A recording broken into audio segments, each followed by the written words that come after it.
You've driven past one 100 times, a dirt road, a row of trailers, a hand-painted sign that hasn't been repainted since the Clinton administration. Your brain files it under one category: poverty, low-income housing, the bottom rung of American real estate. Nobody with money wants anything to do with it.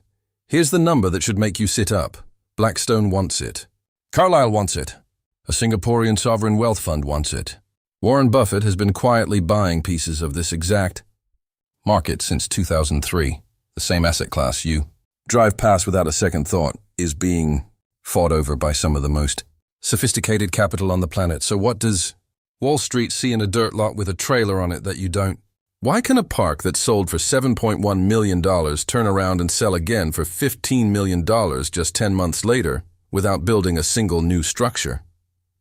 And why has this quiet, unglamorous corner of real estate become one of the most politically explosive investments in America? Let's take it apart.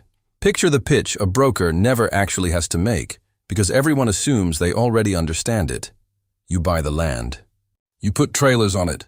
You collect rent from poor people. Sounds simple. Sounds low margin, high hassle, and honestly, a little grim. Here's the number that breaks that assumption in one sentence. Profit margins on lot rent income routinely run 40% to 60%, nearly double what a typical apartment building clears on the exact same revenue dollar. Let that sink in. A business everyone assumes is scraping by is out-margining the shiny glass apartment tower downtown. Here's a real one. An operator bought a park called Southland Mobile Home Community for $7.1 million, sitting at 81% occupancy. 10 months later, after raising some under-market rents and tightening a few expenses, that same park sold again for $15 million. No new buildings, no renovation, just a spreadsheet, 10 months, and a 347% return. Something about renting dirt to poor people is dramatically more profitable than it has any right to be. The gap is where this investigation starts. Here's the mental model almost everyone defaults to. This is landlording. You own units, tenants live in them. You collect rent, you fix what breaks. Same as any apartment complex, just cheaper and sadder. Destroy that assumption immediately.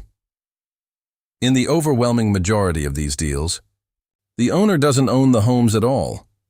Residents buy their own trailers, sometimes for $30,000, sometimes $60,000, and then pay the park owner a separate monthly fee just to park that home on a patch of dirt. The owner isn't landlording homes. The owner is landlording land, which means something strange follows immediately. When a water heater breaks, when a roof leaks, when an appliance dies, that's not the park owner's problem. It's the residents. The person paying rent also owns and maintains the asset they're living inside. Think about what that actually means for the guy collecting the check. No units to renovate, no tenant turnover costs, no capital expenditure on the structures at all, just infrastructure, roads, water lines, a few shared pipes, and a monthly fee for the dirt underneath somebody else's property. That's the first piece of the puzzle. But it's not the whole story, because that alone doesn't explain the second, stranger fact.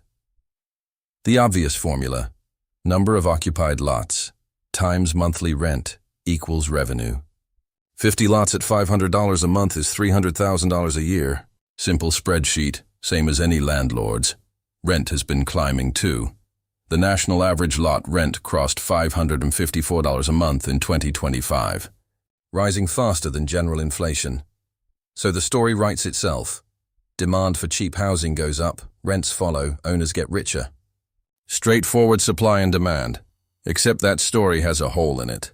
If this were just supply and demand for affordable housing, rent increases would track what tenants can actually afford, the same way any competitive rental market self-corrects when tenants start leaving. Here's the uncomfortable discovery. In market after market, rents have been rising well past what a normal competitive market would allow, and vacancy barely moves. Tenants aren't leaving, which raises an unsettling question. In every other rental market on Earth, if you raise the price too far, people walk. Why aren't they walking here? Here's the mechanism nobody puts on the brochure. Moving a manufactured home isn't like breaking a lease. It costs $5,000 to $15,000 to physically relocate one, a home that might only be worth $30,000 or $40,000 to begin with. On top of that, older homes often structurally can't survive the move at all, and most parks won't even accept a home built before a certain year. So walk through what's actually happening from the tenant's chair. You bought the home. You own it outright or you're still paying it off. Moving it would cost almost as much as the thing is worth if it's even physically possible. Selling it means finding a buyer willing to also inherit a lot rent agreement with an owner who can raise the price whenever the lease renews. You're not a renter who can just leave. You're an owner who is functionally welded to the dirt underneath you. That is the real business. Not renting land to people who chose to be there. Extracting maximum value from people who structurally cannot leave. And this is where Warren Buffett's name resurfaces, and the picture gets bigger. His company, Clayton Homes, is the largest manufacturer of mobile homes in America. And it also owns two of the largest lenders in the space, financing the very homes it sells, often at interest rates that have run past 13–15%. Homeowners investigated by journalists described surprise fees, shifting loan terms, and payments that consumed money meant for medical bills. Here's the trap, laid bare in full. Sell someone a rapidly depreciating asset. Finance it at a punishing rate they can barely escape. Then place that asset on land where the rent can rise faster than their income. Two separate revenue streams, one captive customer, financially bound at both ends. Compare the expense side to any other type of rental real estate, and the picture gets even starker. An apartment landlord typically spends $200 to $400 a month per unit, just on maintenance, turnover, and reserves. New carpet, a new fridge, patching drywall every time a tenant moves out. The lot rent owner spends almost none of that, because the walls, the roof, and the appliances all belong to somebody else. Same dollar of rent, a fraction of the cost to deliver it, which is exactly why the margin gap between this asset class and ordinary apartments never closes, no matter how the broader housing market moves. Why does a tenant absorb a rent increase that would send anyone else searching for a new apartment the same afternoon? It isn't laziness. It's math, and it's grief. The home is the largest asset most of these families own. Walking away doesn't just mean finding new housing. It means abandoning tens of thousands of dollars of equity they can't take with them, or paying more to move it than the equity is worth in the first place. So the brain does what brains do with sunk costs. It rationalizes staying. One more year, one more rent increase absorbed. The alternative, losing the home outright, feels bigger than the monthly pain of paying more. Owners understand this dynamic intimately, whether or not they'd ever say it out loud. Utility bill-back programs, passing water and sewer costs directly to residents, get introduced not as a rent hike, but as a fee, a separate line item that doesn't trigger the same psychological alarm as watching your base rent climb. Same extra cost, different word, smaller flinch. Imagine explaining this to someone unfamiliar with the industry. The business isn't attracting new customers through better service. It's extracting more from people who already can't leave, timed and worded carefully enough that each individual increase feels survivable. That's not a coincidence. That's underwriting. Every business this good at extracting value from people who can't leave eventually creates its own enemy. Here's this one's. Private equity firms, Carlyle, Blackstone, TPG, Apollo, have been aggressively rolling up parks for years, and government-backed lenders have quietly funded a huge share of it. Investigators found that Fannie Mae and Freddie Mac financed roughly half of all private equity mobile home park purchases, compared to under 10% of purchases industry-wide, meaning taxpayer-supported mortgage giants have been bankrolling the very consolidation squeezing residents hardest. That fact didn't stay buried. It surfaced on national television, in state legislatures, and in class action filings. Residents in multiple states have begun organizing, pooling resources to buy their own parks outright and convert them into resident-owned cooperatives, cutting the extractive owner out of the equation entirely. Some states have passed or proposed laws requiring owners to justify large rent increases with actual maintenance spending, not just market appetite. Here's the bomb ticking under the entire model. The very efficiency that made this asset class irresistible to institutional capital, tenants who structurally cannot leave, is the same feature now drawing regulators, journalists, and organized resident pushback. The trap that built the profit margin is starting to generate the backlash that could shrink it, and this backlash has teeth beyond bad press. A rent justification law doesn't just embarrass an owner, it caps the exact lever institutional buyers underwrote their entire return around. Change the assumption that rent can always chase market, and the spreadsheet that turned $7.1 million into $15 million in 10 months stops working the same way. So which way does this break? On one side, institutional capital hasn't slowed down. The math is still too good. 40–60% margins, minimal capital expenditure, a tenant base that's structurally captive. Consolidation continues quietly, park by park, deal by deal. On the other side, political heat is rising in exactly the states where consolidation has been most aggressive. Rent justification laws. Increased scrutiny of GSE financing for these deals. A wave of resident-led cooperative buyouts, several of them successful, creating a real precedent that tenants aren't powerless. The parks best positioned for what's coming aren't necessarily the most aggressively priced ones.